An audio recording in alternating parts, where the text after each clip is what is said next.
Coming up tonight on CSTV 20 News, a man is sentenced in a murder charge for life in prison. Now I'm sorry, we gotta just, that was the first thing. I can't mess up the first thing.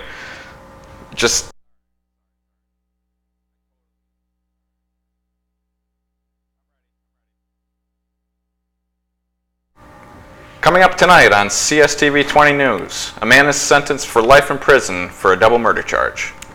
A 4-year-old boy loses his life in a swimming accident. And a new way to get people to ride the bus. That and more on 20 CSTV News.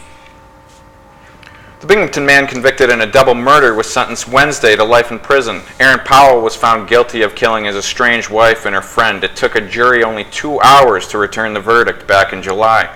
In 2013, police were called to a Lacey Lane home where they found both 34-year-old Christina Powell and her friend, 24-year-old Mario Massarelli, dead.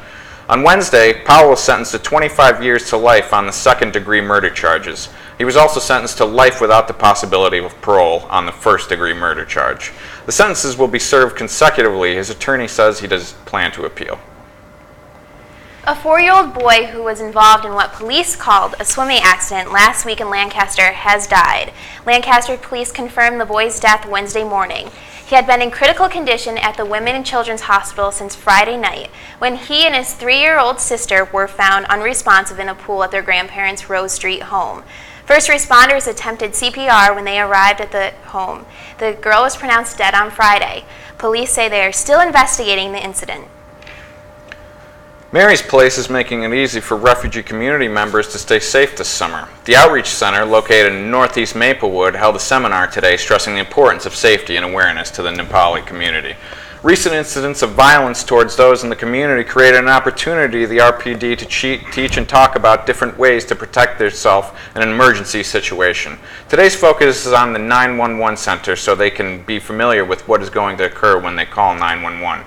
With these meetings, Mary's Place and the RPD hope that the Nepalese feel free to contact the police and realize that in America, police are their friends. The Rochester City School District opened its doors to more than 30 students Wednesday morning for the start of the new school year. Elementary students at school number 23 on Barrington Street entered into the jungle, where the motto is, "We're wild about the students." The school principal said kids can expect to take more part in the newly renovated playground. She realized there will be changes academically and that keeping kids interested in school is key. The first day has had a big goal for attendance. The Rochester City School District wants to see 95% attendance of students in school on Wednesday. Last year, only 84% of students attended school on the first day district-wide, and district leaders say low attendance is a factor in poor grades and test scores. It's not easy getting people to break from the routine and leave their cars at home, but Reconnect Rochester is trying. Volunteers are out and about all over the city today to encourage and inform people about their transportation options, even handing out free bus passes to get folks to ride the bus. Reconnect Rochester volunteers are transit advocates who want more people to ditch their cars and support a healthier community.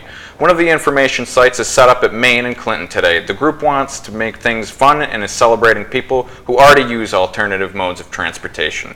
Some area businesses are also helping by handing out bus passes to employees today to get more people out and about. A new bus transit center is under construction and is scheduled to open in November.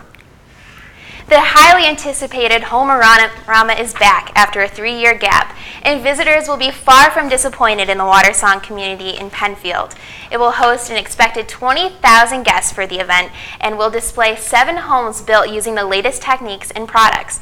Visitors can draw inspiration from home and the area's top designers, including Webster Interior, Landmark Builders, and Automaseo Homes. Listing prices range from $400,000 to more than $600,000, some including outdoor living spaces, multimedia rooms, and even one with the ideal sports zone.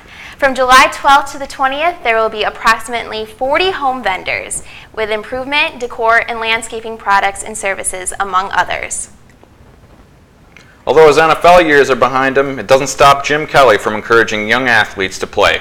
Today, Jim Kelly led a group of hopeful football enthusiasts during his one-day training camp held at St. John Fisher College. Despite his long-term battle with cancer, Jim was on the field coaching and drilling dozens of kids, making the most of his condition. Even though Jim just recently finished up a chemotherapy treatment, he was able to give the kids all that he had. Not only was he teaching lessons on the field, but off the field as well. With all that Jim has accomplished throughout his life, he says he's not afraid of dying, but the key is knowing that he has a lot more lives to change. Well, that was sure nice of him. Yes, definitely. Well, we're going to have Wayne Wilkins with the weather right after this. And plus, Chet Jones will be here giving us the highlights of the Homer-Cortland game. So stay tuned.